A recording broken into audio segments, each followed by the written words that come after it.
L'héroïne, Clara Dubois, c'était une femme d'affaires accomplie. PDG de l'une des plus grandes agences de marketing de France, elle menait sa vie avec précision et efficacité. Son appartement, situé dans un quartier huppé de Paris, reflétait son existence professionnelle, impeccable, froid et solitaire. Chaque année, elle passait Noël seule, sans amis, sans famille, sans aucune célébration. C'était le prix à payer pour sa réussite. Le travail ne lui laissait aucun répit, et les fêtes de fin d'année lui rappelaient une fois de plus tous ses sacrifices. Clara avait toujours cru que seule sa réussite professionnelle comptait, mais avec le temps, le vide qui l'habitait s'accentuait. À l'approche de Noël, elle s'enfermait dans son manoir, loin des joies et des réunions de famille dont la plupart des gens semblaient se profiter. Elle passait ses journées au bureau, à rédiger des rapports, à assister à des réunions et à prendre des décisions importantes, tandis que la neige tombait doucement dehors. Henri, le chauffeur de Clara, menait une vie bien différente. Il vivait dans un petit appartement en périphérie de Paris où il menait une existence simple. Henri avait une femme et des enfants, et malgré des difficultés financières, son foyer était empreint de chaleur et d'amour. Il savait que Clara passait Noël seule, mais il n'aurait jamais imaginé qu'une personne aussi influente et accomplie puisse se sentir si seule. Chaque année, il observait le comportement de sa patronne, toujours absorbée par son travail, toujours distante des autres. Un soir, alors qu'il ramenait Clara à son manoir après une longue journée de travail, il prit une décision. Au fond de lui, il sentait qu'elle ne méritait pas d'être seule. Il savait que sa famille célébrait Noël de façon simple et chaleureuse, et c'était peut-être ce dont Clara avait besoin, un peu de chaleur humaine. Ce soir-là, avant que Clara ne sorte de la voiture, Henri fit quelque chose qu'il n'aurait jamais imaginé. Il la regarda sérieusement, hésita un instant, puis dit finalement « Madame Dubois, je sais que Noël n'est pas une fête que vous célébrez habituellement, mais je souhaiterais vous inviter à passer la soirée avec ma famille. Nous n'avons rien de spécial de prévu, juste un simple dîner, mais ce serait un honneur de vous avoir parmi nous. » Clara regarda Henri avec surprise, ne sachant que dire. Habituée à prendre les décisions, à tout contrôler, l'invitation lui paraissait étrange, presque une intrusion dans sa vie privée. Mais il y avait dans la voix d'Henri quelque chose de sincère et de pur qui la fit réfléchir. Il ne demandait rien en retour, n'attendait rien d'elle. C'était simplement un geste de gentillesse. Elle le regarda pensive, et avant de refermer la portière de la voiture, elle dit « Ne faites jamais rien avec personne. Mais merci pour l'invitation, Henri, j'y réfléchirai. » Henri se contenta d'un signe de tête et, avec un sourire timide, s'éloigna. Mais au fond de lui, il sentait qu'il avait semé une graine. Clara, malgré sa réputation de femme d'affaires admirée, avait le sentiment qu'il lui manquait quelque chose d'essentiel. Sa vie se résumait à une routine impersonnelle, réunions interminables, décisions froides et chiffres dénués de sens. On reconnaissait ses compétences, mais personne ne la connaissait vraiment. Le luxe de sa demeure et le pouvoir de sa position ne parvenaient pas à combler ce vide. La nuit, lorsque les lumières de la ville s'éteignaient et que la maison sombrait dans un silence encore plus profond, Clara se surprenait à remettre en question ses choix. Les jours suivants, Clara eut le temps de réfléchir à l'invitation d'Henri. Habituée à maîtriser sa vie, elle se sentit à cet instant désarmée, presque vulnérable. Il y avait dans son geste, simple et pourtant sincère, quelque chose qui la toucha d'une manière inattendue.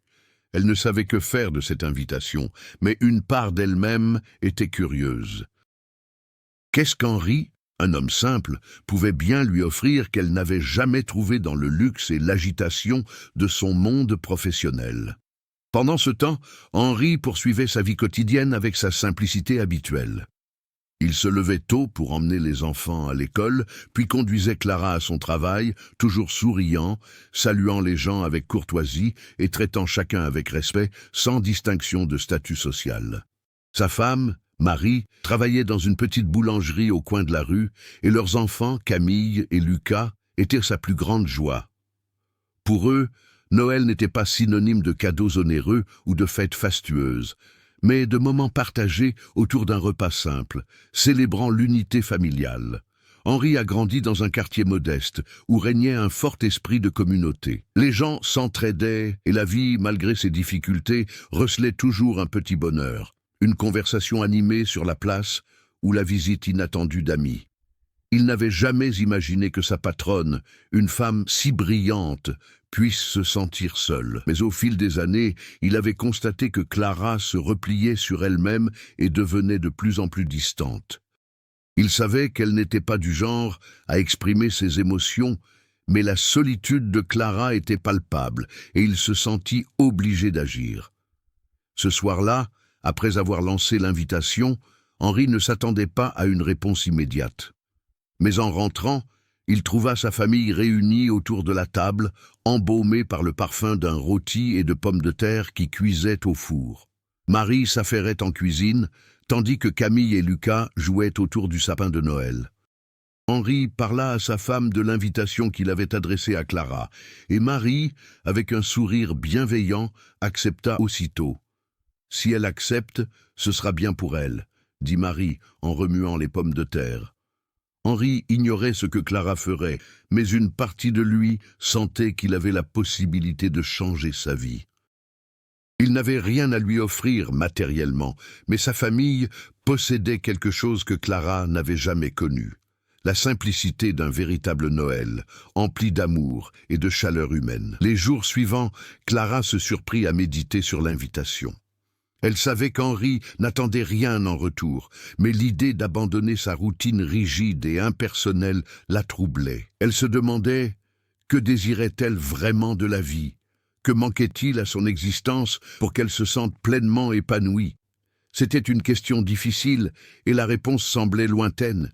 Mais, en repensant au geste d'Henri, Clara réalisa qu'elle cherchait peut-être quelque chose que l'argent ne pouvait acheter, le sentiment d'appartenir à quelque chose de plus grand, d'être véritablement accepté. Pendant ce temps, Henri poursuivait sa vie simple et heureuse, ignorant que son petit geste allait transformer la vie de Clara d'une manière insoupçonnée.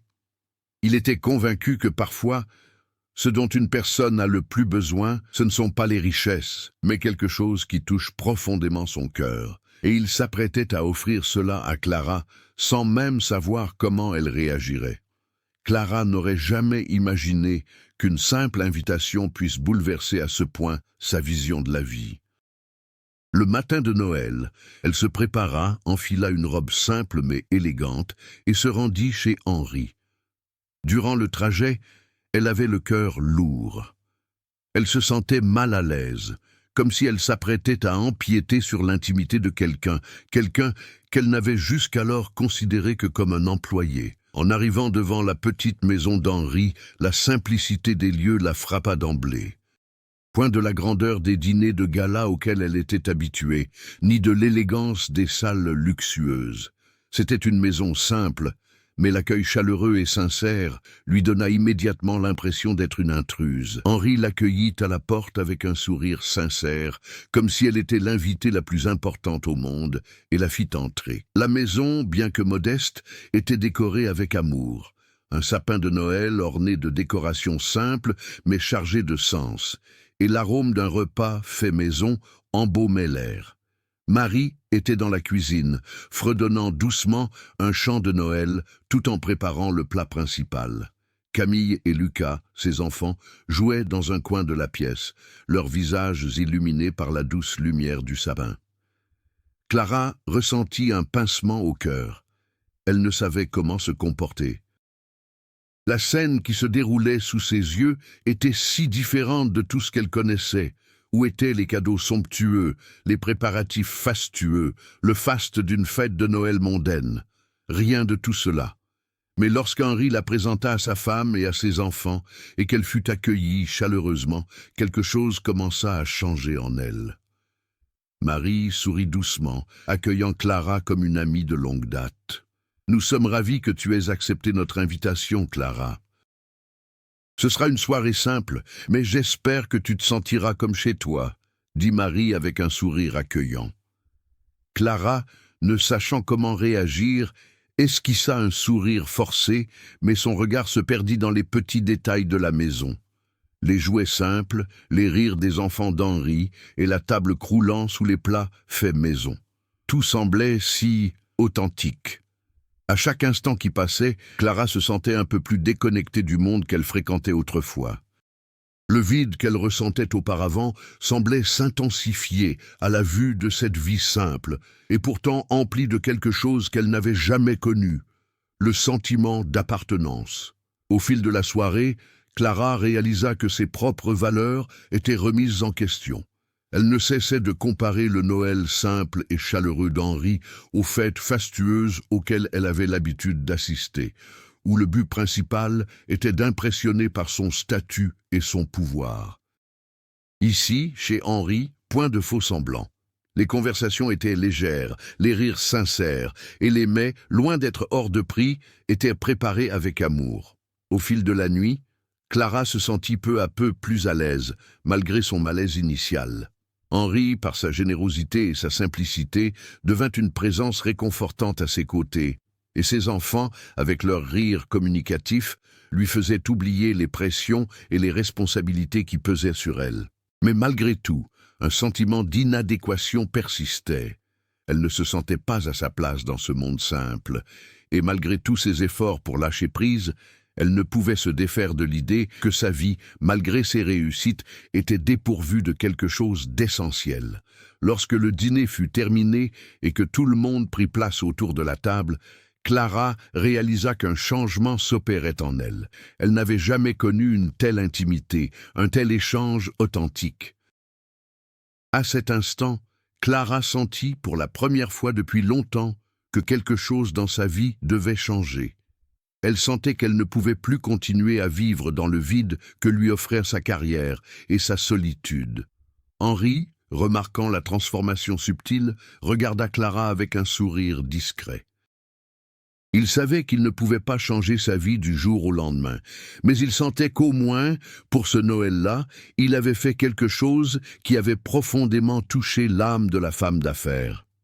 Après cette nuit magique chez Henri, Clara regagna son manoir, le cœur partagé. Ce qu'elle avait vécu lui semblait un rêve lointain, quelque chose qui détonnait avec sa vie habituelle. Durant le trajet du retour, elle tenta de digérer tout ce qui s'était passé, mais son esprit était en proie à une grande agitation.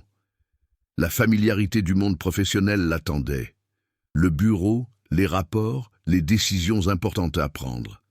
Mais en repensant à cette nuit avec Henri et sa famille, un malaise grandissant l'envahit à l'idée de retourner à cette vie solitaire et vide. Clara s'efforçait de se concentrer sur son travail, mais ses pensées revenaient sans cesse au Noël simple et chaleureux qu'elle avait passé avec la famille d'Henri. Lors d'une réunion au bureau, tandis que ses collègues discutaient de chiffres et de stratégies, elle ressentit un vide.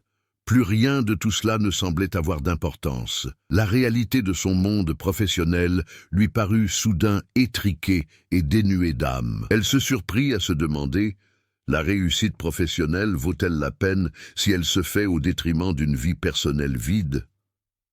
Cette nuit-là, Clara eut du mal à dormir. Le désir de retourner chez Henri et la chaleur qu'elle y avait ressentie la firent remettre en question ses propres choix. Sa quête acharnée du succès avait-elle été vaine? Elle n'en savait rien, mais une chose était sûre, elle ne voulait pas retourner à la solitude qu'elle avait toujours connue. À ce propos, Henri et Marie Hill repensèrent aussi à ce qui s'était passé la veille de Noël. Marie, d'un regard attentif, remarqua que le comportement d'Henri avait changé. Il était pensif, distant, comme si sa perception des choses avait évolué. « Henri, ça va ?» demanda-t-elle inquiète.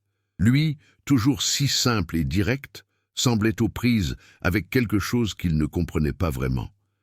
Il confia à Marie l'impact que la présence de Clara avait eu sur sa vie. Marie, toujours pragmatique, le regarda et dit avec un doux sourire, « Henri, tu as toujours eu le don d'accueillir les gens, mais Clara, c'est une femme complexe. Elle ne trouve pas les réponses à la vie dans notre simplicité. Ce que tu as fait était un geste de bonté, mais ne t'attends pas à ce qu'il résolve ses problèmes. Elle a bien plus que nous. Henri savait que sa femme avait raison, mais en même temps, il ne pouvait s'empêcher de se demander si ce simple geste n'avait pas touché Clara d'une manière ou d'une autre. En y réfléchissant, il commença à comprendre que l'enjeu était plus important. Il ne s'agissait pas seulement d'offrir à Clara un Noël différent. Il s'agissait de lui montrer que, même dans la simplicité, il y avait quelque chose de précieux, un sentiment d'appartenance, d'humanité. Henri n'avait pas les réponses aux problèmes de Clara, mais il savait que peut-être il pouvait être le point de départ qui l'amènerait à envisager la vie sous un autre angle. Clara, dans sa propre introspection, elle commença à chercher des réponses. Elle décida de retourner au travail, mais quelque chose avait changé. Lors d'une importante réunion d'affaires, alors qu'elle s'apprêtait à prendre une décision cruciale pour l'entreprise, son esprit s'égara. Ce qui lui semblait auparavant prioritaire lui paraissait désormais un besoin superficiel. Elle se demanda « Est-ce que je fais vraiment cela pour moi-même ou pour maintenir une image de réussite ?» La décision fut difficile, mais elle a franchi le pas. Elle a annoncé une pause professionnelle. Non pas une absence totale, mais une réflexion sur son rôle au sein de l'entreprise, un temps de réflexion sur ce qui comptait vraiment pour elle. Le lendemain, Clara a reçu un appel de Henri. Il voulait savoir comment elle allait, ce qu'elle avait ressenti après la nuit passée chez lui. Clara fut surprise par l'appel, mais la conversation permit de renouer des liens.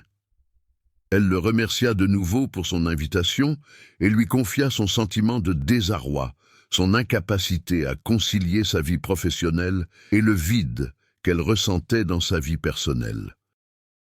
Henri, toujours simple dans ses propos, prononça des mots qui la marquèrent profondément. Parfois, Clara, il ne s'agit pas de conquérir le monde. Parfois, il s'agit de trouver un lieu où l'on se sent en paix, où l'on n'a pas à être constamment la PDG, où l'on peut simplement être soi-même. Ces mots commencèrent à résonner profondément en Clara. Pour la première fois, elle sentait une vérité plus profonde dans tout ce qu'elle vivait, quelque chose qui dépassait le succès qu'elle avait si longtemps recherché. Mais, à mesure qu'elle prenait conscience de ce qui se passait en elle, elle savait qu'elle n'avait pas encore les réponses. Il lui faudrait du temps.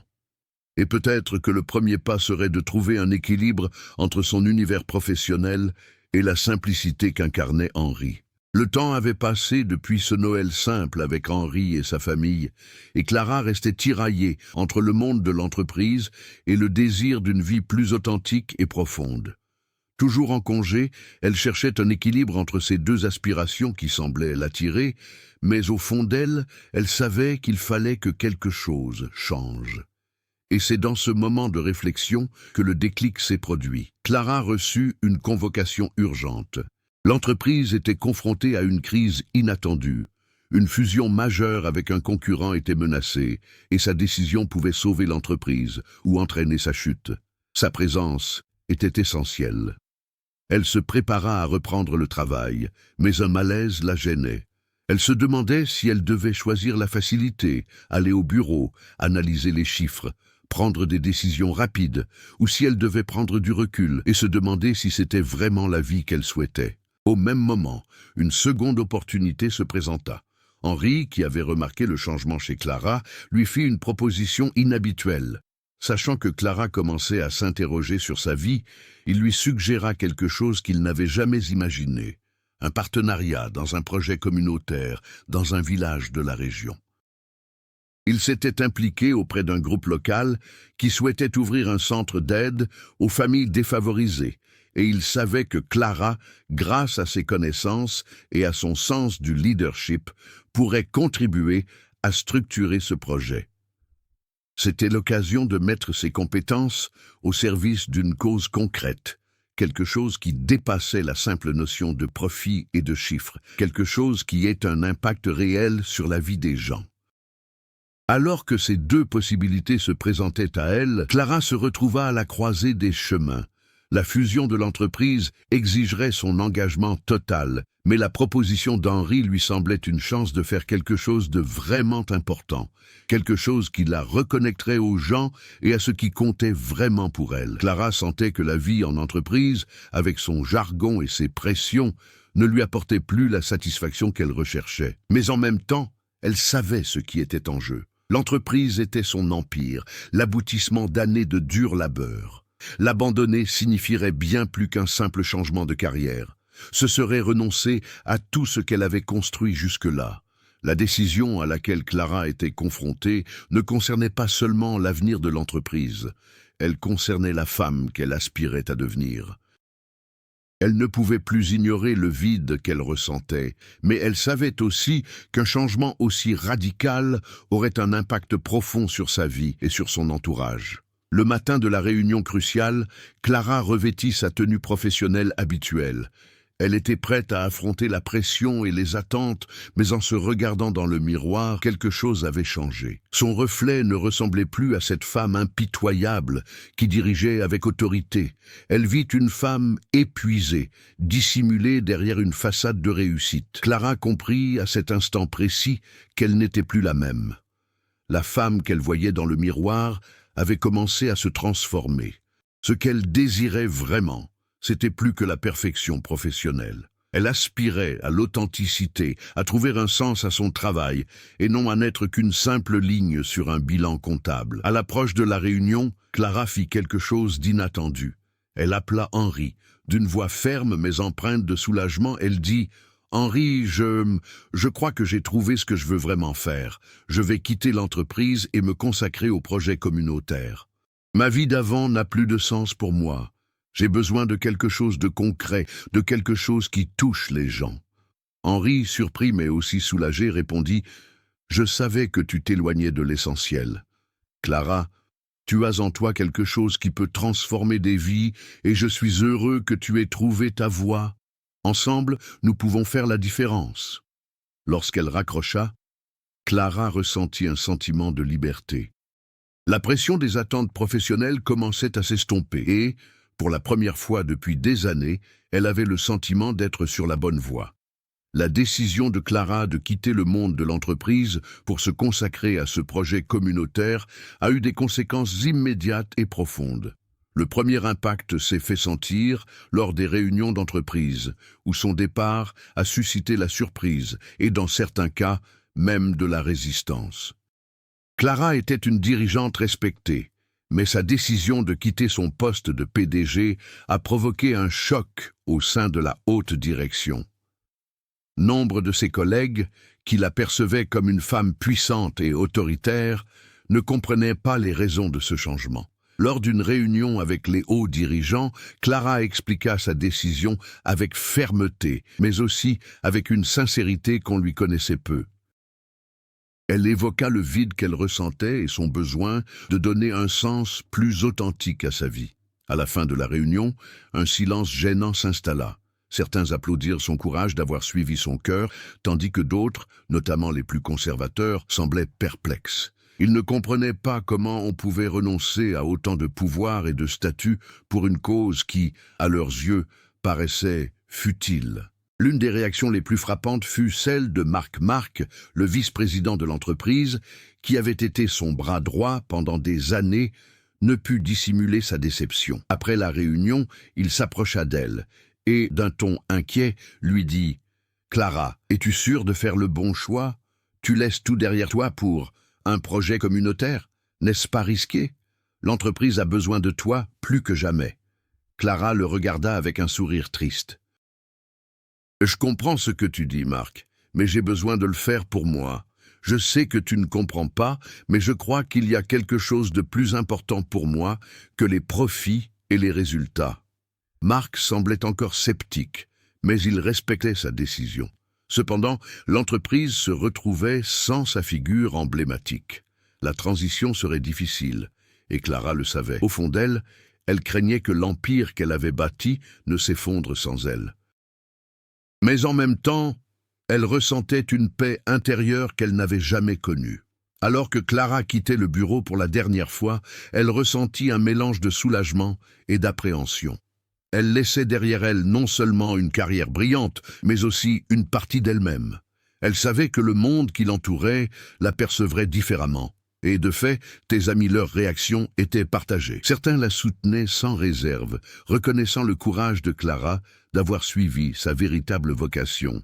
D'autres, en revanche, la voyaient comme une personne ayant abandonné la stabilité pour une vision idéalisée de ce que pourrait être la vie. Henri, d'un autre côté, il se réjouissait de la décision de Clara. Il savait qu'avec sa femme et ses enfants, elle pourrait enfin trouver la paix qu'elle recherchait. Pour lui, le changement de Clara était l'occasion de voir la femme qu'il avait toujours admirée sous un jour nouveau, celui d'une personne prête à tout abandonner pour découvrir sa véritable nature. « Je suis si heureux pour toi, Clara », dit Henri lors d'une de leurs nombreuses conversations des jours suivants. Je savais que tu avais quelque chose de grand en toi, quelque chose qui dépassait le cadre d'un bureau. Maintenant, tu vas trouver le vrai bonheur. Marie-Clara, son épouse, a également exprimé son soutien, mais avec une perspective plus pragmatique. Clara, tu ne te rends pas compte à quel point ce projet peut changer ta vie. Mais souviens-toi, le vrai bonheur ne réside pas dans un emploi, mais dans la sérénité. Et si tu la trouves ici, ce sera la plus grande des victoires. Bien que Clara ait bénéficié du soutien d'Henri et de sa famille, la transition n'a pas été sans difficulté. Au début, elle se sentait déstabilisée, ayant du mal à s'habituer à l'idée de ne plus avoir le contrôle total d'une entreprise, ni à la pression constante liée à son ancien poste. Peu à peu, elle a compris que son identité ne se résumait pas au titre de PDG, mais à la possibilité d'être elle-même, sans avoir à se cacher derrière une façade de pouvoir et de réussite. Parallèlement, elle travaillait sans relâche au projet communautaire. Les familles du village l'accueillirent chaleureusement et Clara commença à comprendre, jour après jour, l'impact que de petits gestes pouvaient avoir sur la vie des gens. Elle contribua à structurer le centre de soutien, créa des programmes de formation et de renforcement des capacités pour les habitants et, surtout, tissa des liens avec la population comme jamais auparavant. Au bout de quelques mois, Clara éprouvait un sentiment d'accomplissement qu'elle n'avait jamais connu durant toute sa carrière en entreprise. Elle avait trouvé sa vocation, non pas dans les chiffres ou le statut, mais dans la transformation concrète de la vie des gens. Elle savait que sa décision n'avait pas été facile, mais elle était de plus en plus convaincue qu'au final, c'était le bon choix. Les premiers mois de Clara au sein du projet communautaire furent riches en découvertes et en difficultés. Malgré le soulagement d'être loin des pressions du monde de l'entreprise, elle réalisa rapidement que la vie simple qu'elle imaginait libératrice comportait aussi ses propres défis. La principale difficulté était de gérer le doute constant quant à la pertinence de sa décision. Elle était sur le terrain, au contact des familles dans le besoin, participant à la construction d'un centre d'aide, mais à chaque instant, une voix intérieure lui disait « Êtes-vous en train de gaspiller votre talent? Devenez-vous complaisant ?» Au départ, Clara perçut une certaine méfiance de la part de la communauté locale. Bien que son expérience de leader fût indéniable, elle manquait des compétences pratiques et du lien émotionnel que possédaient nombre d'autres bénévoles. Les femmes du village, en particulier, semblaient réticentes à l'idée d'un projet mené par une femme d'affaires qui n'avait jamais connu les difficultés qu'elle rencontrait. Certains habitants s'interrogeaient sur ses intentions, pensant qu'elle était là, simplement pour appâter le regard ou pour apaiser sa propre culpabilité liée à une vie privilégiée. Lors d'un des premiers événements qu'elle a organisés pour le centre de soutien, Clara a été confrontée à la dure réalité de sa situation. Une femme du coin, Madame Germaine Une, figure respectée du village, a lancé une critique directe. « Vous avez de bonnes intentions, mais vous ne connaissez rien à nos vies. Vous ne savez pas ce que c'est que de se réveiller chaque matin sans savoir comment nourrir ses enfants. Vous n'avez qu'un sourire et un chèque. Ici, nous avons besoin de plus. » Clara se figea à ces mots. Elle eut l'impression d'avoir reçu un coup de poing dans l'estomac. Que savait-elle vraiment des gens qu'elle essayait d'aider? Comment pouvait-elle leur proposer des solutions si elle ne comprenait pas vraiment ce qu'ils vivaient au quotidien? Les jours suivants, Clara réfléchit profondément à son choix. Elle ressentait un vide, une incertitude grandissante quant à son impact réel. La vie simple et authentique d'Henri et de sa famille lui apportait encore du réconfort, mais désormais, face au poids de la réalité des familles qu'elle tentait d'aider, le doute la rongeait. Ai-je vraiment quelque chose de précieux à offrir? Ou est-ce que je tente simplement de combler un vide existentiel avec de bonnes intentions? Mais c'est précisément dans ce moment de doute que Clara a commencé à se transformer. Elle n'a pas abandonné. Au lieu de fuir le défi, elle a décidé de se rapprocher de la communauté, sans se précipiter pour offrir des solutions ou des réponses toutes faites. Clara a commencé à apprendre des gens qui l'entouraient. Elle passait plus de temps avec Madame Germaine Hahn, écoutant ses récits, en discutant avec elle de ses difficultés quotidiennes et surtout de ce qu'elle souhaitait vraiment pour sa famille et sa communauté. Clara a commencé à comprendre. Le processus était lent, mais elle avait compris qu'elle ne pouvait rien changer du jour au lendemain. Il lui faudrait être prête à écouter, à apprendre et à faire sa part. Henri, toujours observateur, remarqua le changement chez Clara. Elle commença à s'ouvrir davantage à lui confiant ses frustrations et ses insécurités. Avec sa sagesse toute simple, il lui dit « Clara, tu n'as pas besoin de tout résoudre d'un coup. Il ne s'agit pas de sauver les gens, mais de les accompagner, de les aider là où c'est nécessaire et surtout d'être patiente. Le véritable changement s'opère lentement, comme l'eau qui façonne les pierres. » Ces paroles d'Henri marquèrent Clara, qui commença à les faire siennes. Elle se mit à ralentir, à comprendre que le véritable impact ne résidait pas dans la rapidité d'exécution, ni dans l'obtention de résultats immédiats. Il s'agissait de tisser des liens authentiques, d'établir une connexion humaine et non transactionnelle. Au fil du temps, Clara a gagné la confiance de la communauté. Elle rencontrait encore des difficultés, notamment face au manque de ressources et à la frustration de ne pouvoir subvenir aux besoins de toutes les familles. Mais peu à peu, elle est devenue une présence plus constante et plus fiable. Les femmes ont commencé à la percevoir non plus comme une étrangère, mais comme une personne sincèrement bienveillante. Lors d'une formation professionnelle pour les mères du village, Clara a partagé son expérience en matière de leadership en entreprise, mais surtout, elle a partagé sa vulnérabilité. Elle a parlé de ses doutes et de ses craintes, de cette période où elle pensait n'avoir rien à offrir. À la fin de la séance, Madame Germaine Hill s'approcha de Clara et, avec un doux sourire, dit « Tu as enfin compris. Maintenant, tu es vraiment avec nous. » Ces mots ont été un tournant pour Clara. Elle n'avait pas besoin d'être parfaite, ni de sauver le monde, mais elle trouvait un moyen d'aider, de contribuer de façon authentique, et surtout, j'apprenais à apprécier la valeur des petites victoires quotidiennes. Ce qu'elle offrait à la communauté, ce n'était pas des solutions miracles, mais un espace où chacun pouvait se sentir écouté et soutenu. La transformation intérieure de Clara ne fut ni immédiate ni facile, mais à chaque épreuve surmontée, elle se sentait plus en phase avec sa véritable mission. Elle savait qu'elle avait encore beaucoup à apprendre, mais elle était désormais prête à poursuivre son chemin, sans précipitation et avec une nouvelle perspective sur ce qui comptait vraiment. Au fil du temps, Clara se sentit de plus en plus à l'aise au sein de la communauté. Sa confiance grandit et elle sut qu'elle avait un impact positif. Le centre communautaire prospérait et de nombreux habitants bénéficiaient déjà de ses initiatives. Mais, comme dans tout parcours, tout n'était pas parfait. La sérénité que Clara éprouvait dans sa nouvelle vie allait bientôt être mise à l'épreuve par un événement majeur qui allait tester sa foi en sa mission. Une grande entreprise de construction, souhaitant étendre ses activités dans la région, a annoncé son intention de démolir une partie du village où se trouvait le centre communautaire. L'entreprise prévoyait de transformer la zone en complexe touristique et, pour ce faire, elle devrait raser plusieurs maisons dont le centre communautaire que Clara avait contribué à construire. Cette annonce a été un choc pour tous, et surtout pour les villageois, qui voyaient dans ce centre une chance de reconstruire leur vie et d'améliorer leurs conditions de vie. Pour eux, c'était une véritable lutte pour la survie. Clara apprit la nouvelle lors d'une réunion de planification d'un nouveau projet éducatif pour les jeunes de la communauté.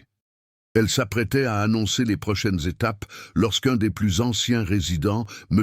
Didier Hill, arriva précipitamment et interrompit la réunion. Son visage était marqué par l'inquiétude. « Clara, tu ne vas pas croire ce qui se passe. La société va raser le centre. Ils disent que c'est pour le bien de la région, mais il est évident ce qu'ils veulent. Détruire tout ce que nous avons pour construire plus d'hôtels et développer le tourisme. » « Nous ne pouvons pas laisser faire ça !» Clara sentit une boule se former dans sa gorge. C'était comme si tout ce qu'elle avait construit, toutes les relations qu'elle avait tissées, allaient être anéanties par une simple décision prise par des gens qui n'avaient jamais mis les pieds dans ces rues et qui ne comprenaient pas ce que ce centre représentait pour la communauté. Elle ne savait pas quoi faire, mais elle savait qu'elle ne pouvait pas rester les bras croisés. Rapidement, la ville fut le théâtre de manifestations et de réunions avec les élus locaux, tous cherchant un moyen d'empêcher l'entreprise de mener à bien son projet. Clara se retrouva au cœur de cette lutte. De nombreux habitants et responsables communautaires, voyant en elle l'espoir d'une solution, la sollicitèrent. Ils lui demandèrent de mettre à profit son sens des affaires pour organiser une résistance structurée, obtenir un soutien juridique et trouver des moyens de contraindre l'entreprise à abandonner son projet. Mais Clara savait que ce serait une épreuve difficile. Elle n'était plus la PDG d'une grande entreprise aux ressources et au soutien financier illimité. Elle était désormais une femme ordinaire qui avait choisi une vie simple, loin du pouvoir. Pourtant, elle savait aussi qu'elle ne pouvait pas simplement reculer. Sa transformation personnelle, le travail qu'elle avait accompli auprès de la communauté et les personnes qui dépendaient d'elle rendaient ce combat inévitable. Elle avait désormais quelque chose de plus, une motivation supplémentaire pour se battre pour ceux qu'elle considérait maintenant comme sa famille. Clara passa les jours suivants en réunions intensives avec des avocats, des journalistes et d'autres militants locaux. Elle mit à profit ses qualités de leader, acquises tout au long de sa carrière en entreprise, pour organiser une campagne publique contre le projet de construction. Elle savait que ce combat serait difficile et qu'elle ne disposait pas de toutes les ressources nécessaires pour l'emporter, mais elle était déterminée à se battre de toutes ses forces. Henri et sa famille étaient à ses côtés pour la soutenir. Et ses enfants, Camille et Lucas, participaient également à des actions locales, en distribuant des tracts et en sensibilisant le public à la cause. Ils savaient que, pour Clara, c'était un combat personnel, une lutte pour tout ce qu'elle croyait avoir trouvé dans la vie, un but authentique, un lien véritable avec les autres. Mais au fil des jours, Clara commença à se demander si sa mission correspondait vraiment à ce qu'elle avait imaginé. Le poids des responsabilités commença à peser sur elle.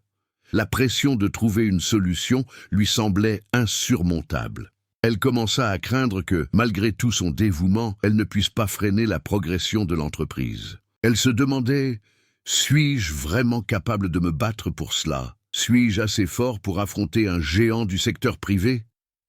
C'est alors, lors d'une nuit particulièrement difficile, qu'Henri alla la trouver. Il s'inquiétait pour elle. « Clara, tu portes le poids du monde sur tes épaules. Je sais que tu veux te battre pour ce centre et pour ces personnes, mais souviens-toi de ce que je te dis toujours. Le véritable changement ne vient pas de la victoire dans une bataille, mais de la façon dont tu restes fidèle à tes valeurs, quelle que soit l'évolution de la situation. » Ces paroles calmes et simples d'Henri touchèrent profondément Clara. Elle comprit que le combat n'était pas seulement contre l'entreprise, mais aussi contre les peurs et les insécurités qui la hantaient encore. Elle n'avait pas besoin d'être celle qui détenait toutes les réponses, celle qui gagnait toujours. Elle avait besoin d'être la Clara qui trouvait sa raison d'être dans la simplicité, dans la lutte pour la justice et dans sa capacité à affronter la peur avec dignité. Clara prit une profonde inspiration et se décida. Elle ne renoncerait pas au combat, mais elle ne se laisserait pas guider par la peur ou la pression. Elle se battrait pour la communauté, non pas pour se prouver quelque chose, mais parce qu'elle savait qu'elle agissait pour le bien. La lutte pour le centre communautaire atteignait son paroxysme. Le temps pressait et la pression sur Clara et la communauté s'intensifiait de jour en jour. L'entreprise de construction avait entamé la démolition et la destruction imminente du centre semblait inéluctable. Clara savait que si elle ne parvenait pas à stopper les travaux, des mois, voire des années, de travail seraient réduits à néant, emportant avec eux les espoirs de nombreuses familles. C'était sa dernière chance d'agir. Le jour de l'audience arriva.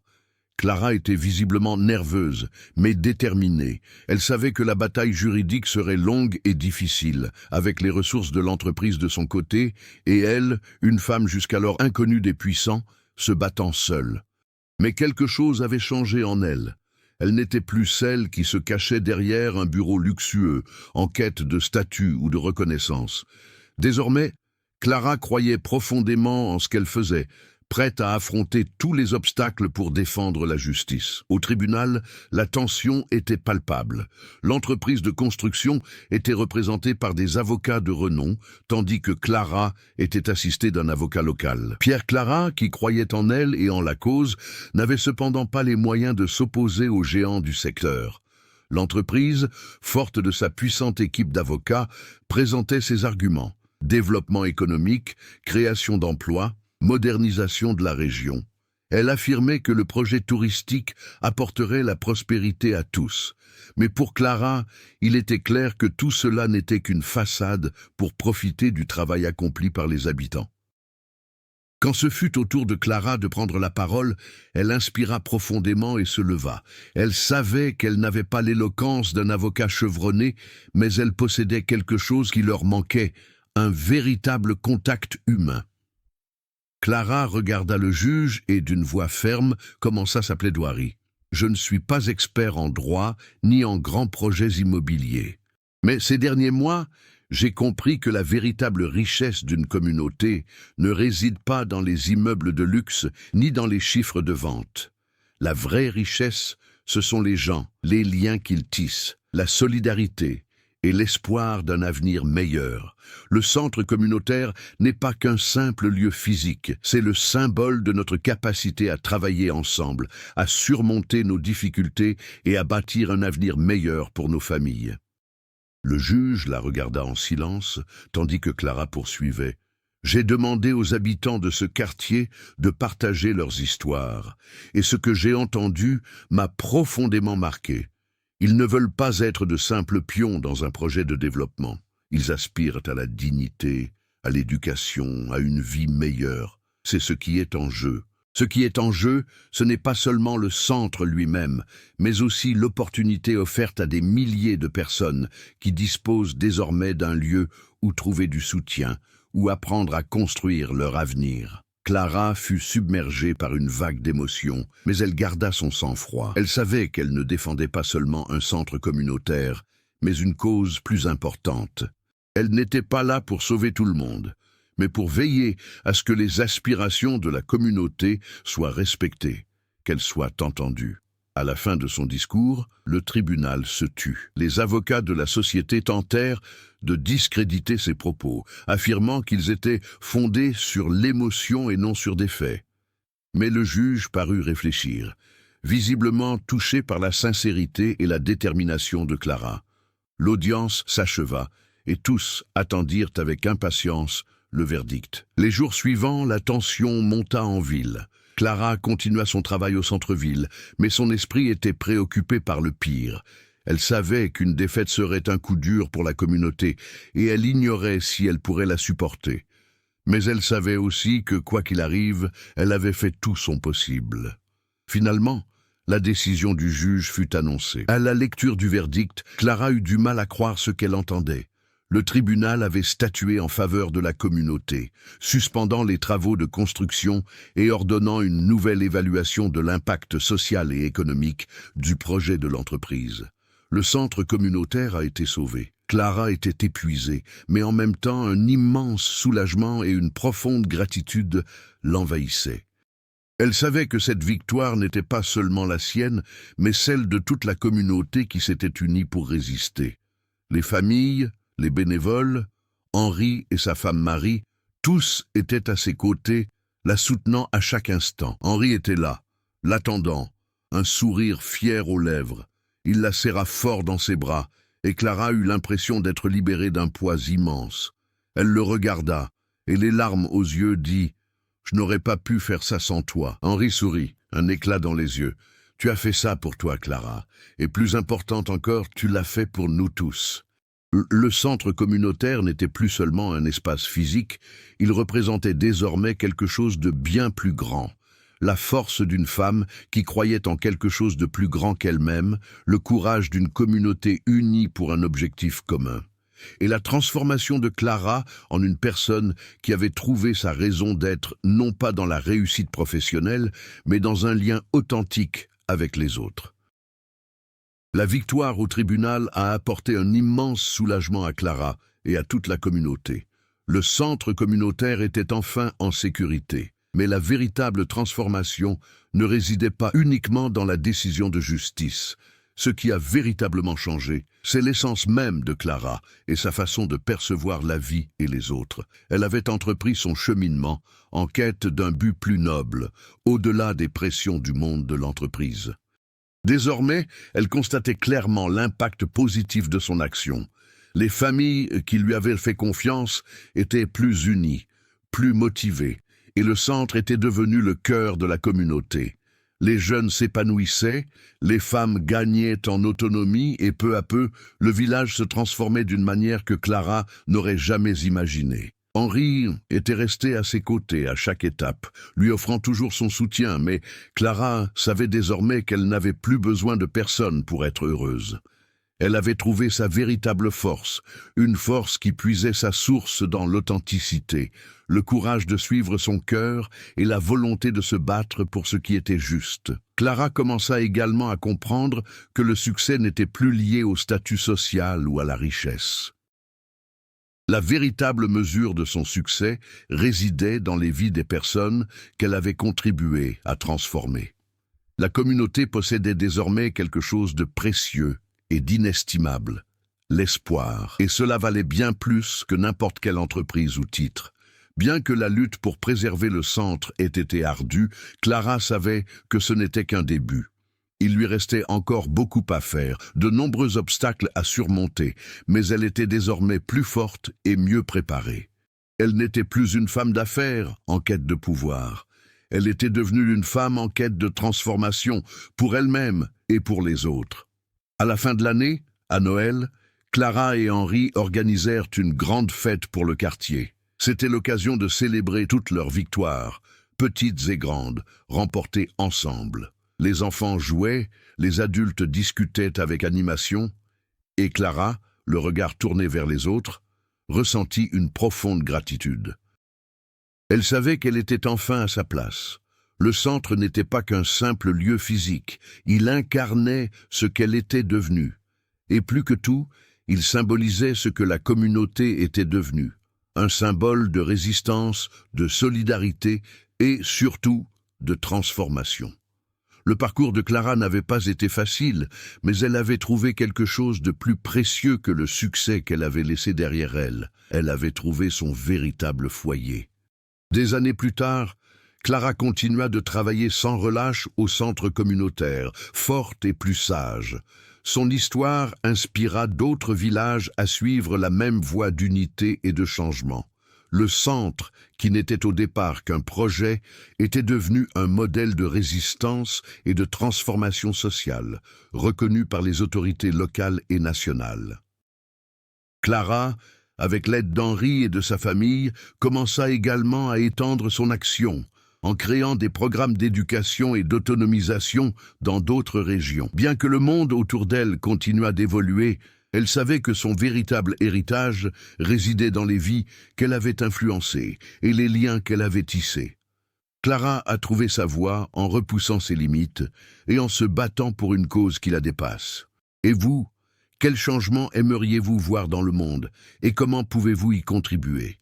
Partagez votre histoire avec nous dans les commentaires et inspirez les autres à se consacrer eux aussi à ce qui compte vraiment. Parfois, une simple décision peut transformer non seulement nos vies, mais aussi celle de toute une communauté. Construisons ensemble un avenir plus juste et plus solidaire, un pas après l'autre. Votre voix compte. Ne sous-estimez pas l'impact